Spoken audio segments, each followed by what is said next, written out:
প্রকৃতির নিয়ম। কিন্তু আমি অধিক শ্রম করেছি বিদ্যা প্রাপ্তির জন্য বাসুদেব। তাহলে কেন আমার বিদ্যার বিস্মরণ ঘটল?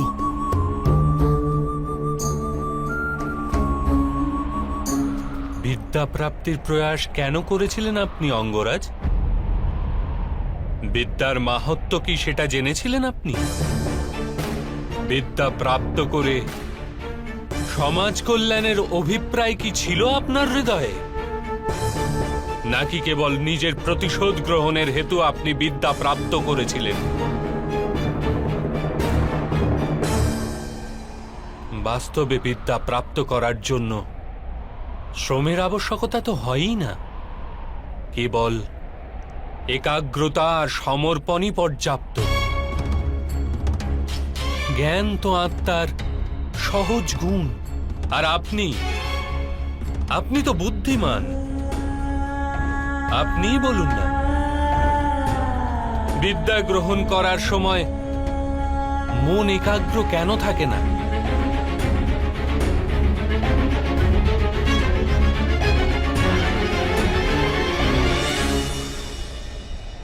যখন জ্ঞানকে মানুষ সাধনা বলে মেনে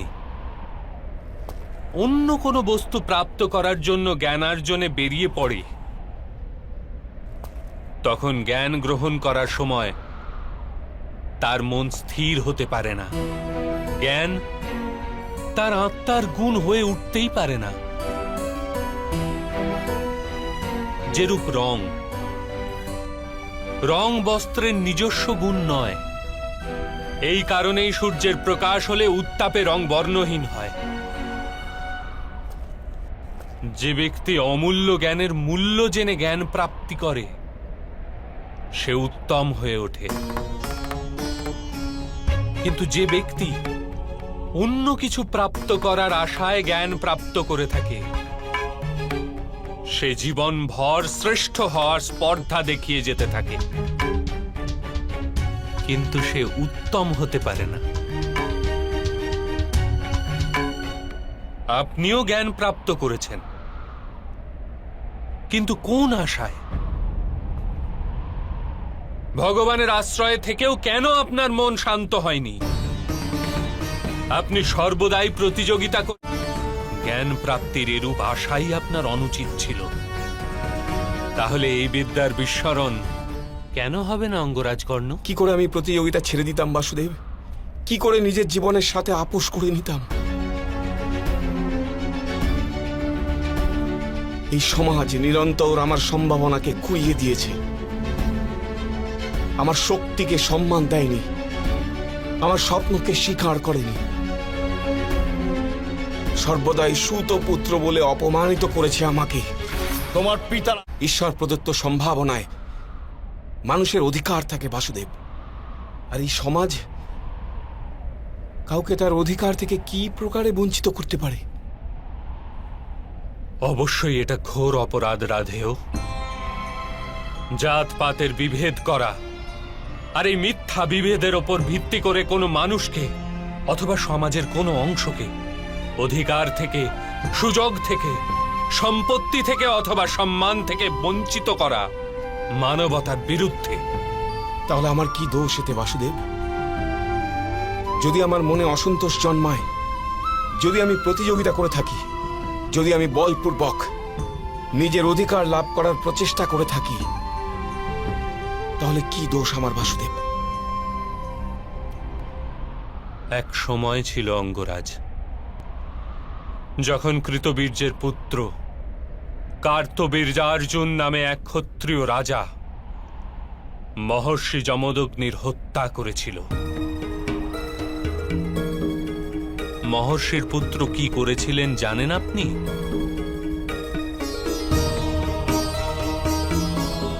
উনি নিজের পীড়ার মধ্যেও চিন্তা করেছিলেন যে কেন তার পিতা মহর্ষি যমদগ্নির হত্যা করা হলো, কোথায় বিস্তৃত হয়েছে অধর্ম।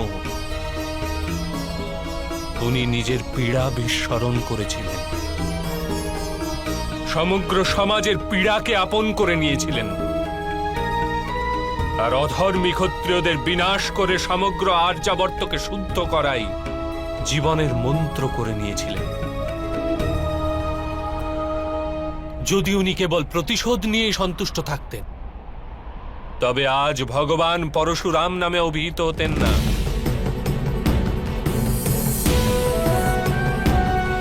হ্যাঁ রাধেয়, আপনি যে দুঃখ আর অপমান লাভ করেছেন তা বাস্তব, কিন্তু আপনি তাকে সুযোগে পরিণত করলে সমাজের উপকার হতো আর আপনারও কল্যাণ হতো।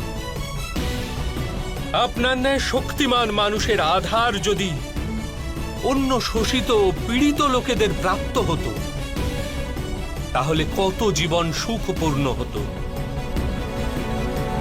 আপনার নিকট সম্ভাবনাও ছিল, সামর্থ্যও ছিল, আর সেই পীড়ার অনুভূতিও ছিল। কিন্তু আপনি নিজের জীবন তাদের সমর্পণ করেননি। আপনি নিজের জীবন সমর্পণ করেছিলেন দুর্যোধনকে, যার পক্ষে কেবল অধর্ম আর কিচ্ছু না।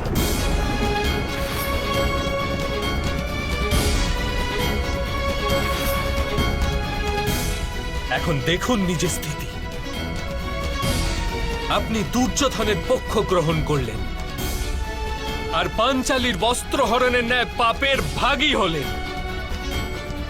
আপনি নিজের মাতাকে সম্মান করতে পারলেন না, নিজের দুই ভ্রাতুষ্পুত্রকে হত্যা করলেন আপনি। আর আজ নিজের ধর্ম হারিয়ে, নিজের বিদ্যা হারিয়ে, নিজের সন্তুষ্টি হারিয়ে নিজেরই অনুজের হস্তে মরবার জন্য প্রস্তুত হয়ে রয়েছেন।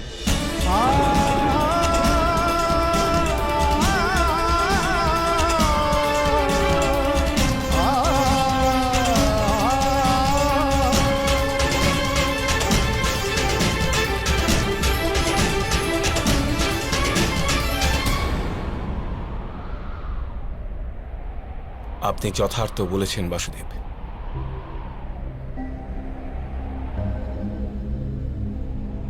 কিন্তু আমি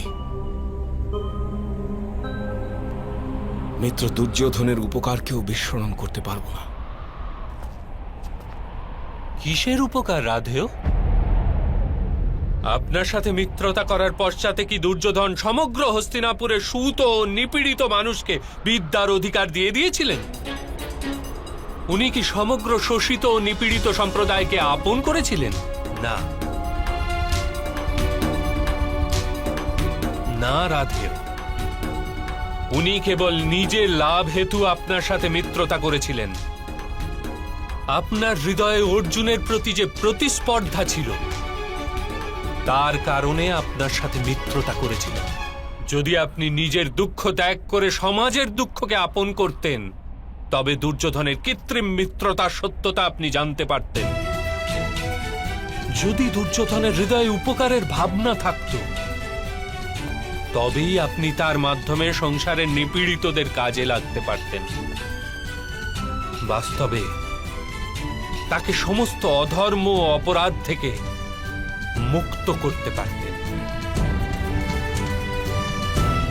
কিন্তু আপনি এই সত্য জানেনই। আপনার ওপর কৃত উপকারের বাস্তবে কোনো মূল্যই ছিল না। আমি জীবনভর পীড়িত ও বঞ্চিতদের দান করেছি বাসুদেব। নিজের সম্পত্তি থেকে নিজের জন্য কিচ্ছু রাখিনি। ধনদান করলে বাস্তবিক লাভ দানির হয়ে থাকে, দান গ্রহণকারীর নয়। আপনি যদি নিজের সামর্থ্যের প্রয়োগ নিজের মতো নিপীড়িতদের স্বাধীনতা প্রদানের জন্য করতেন, তবে সবার লাভ হতো রাধেয়। আপনি বলছেন সমাজ আপনার সম্ভাবনাকে বিনষ্ট করে দিয়েছে, কিন্তু ঈশ্বর দ্বারা প্রদত্ত ওই সম্ভাবনার মূল্য তো আপনি জানতেই পারেননি।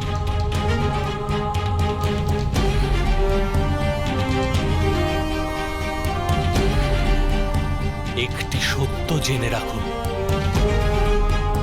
যে ব্যক্তি সমাজের জন্য বেঁচে থাকে তার স্বয়ং নিজের লাভ হয়, কিন্তু যে ব্যক্তি কেবল নিজের জন্য বেঁচে থাকে সে স্বয়ং ও সমাজ দুজনেরই হানি করে থাকে। কুরুক্ষেত্রে আজ যে বিধ্বংস ঘটছে তার কারণ না দুর্যোধন না তো মামা শ্রী শকুনি। এই পাপ 3 মহারথী করেছেন, মহামহিম ভীষ্ম, গুরু দ্রোণ আর আপনি রাধেয়।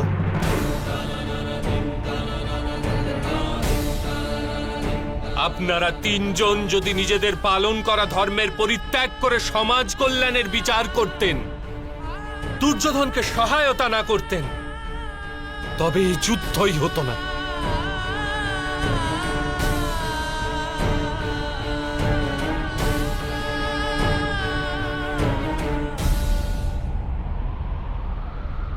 আপনি যথার্থ বলেছেন বাসুদেব।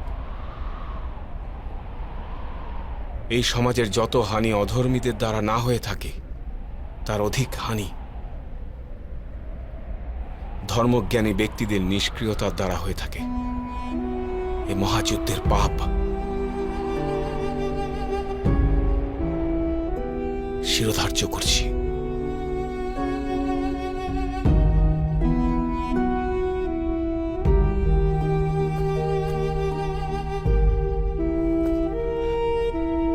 এবার সময় হয়েছে রাধেয়। নিজের দুঃখ ভুলে যান, নিজের অধর্মকে পরিত্যাগ করুন আর নিজের মৃত্যুকে স্বীকার করে নিন। এতেই সমাজের আর আপনার কল্যাণ হবে রাধেয়।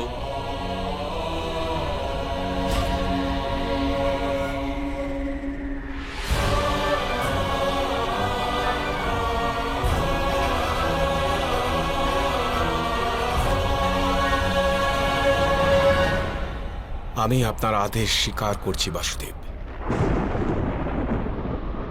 মৃত্যুকেও স্বীকার করছি।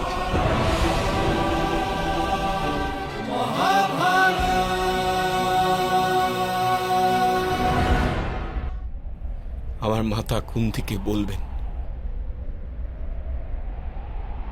উনি যেন আমাকে ক্ষমা করেন, আর পাঞ্চালীকে বলবেন আমি নিজের রক্তপাত ঘটিয়েছি, ওর কলঙ্ককে ধৌত করার জন্য। শুধু একটাই প্রশ্ন বাসুদেব, আমার সামর্থ্যের পরিচয় কি কখন হবে না?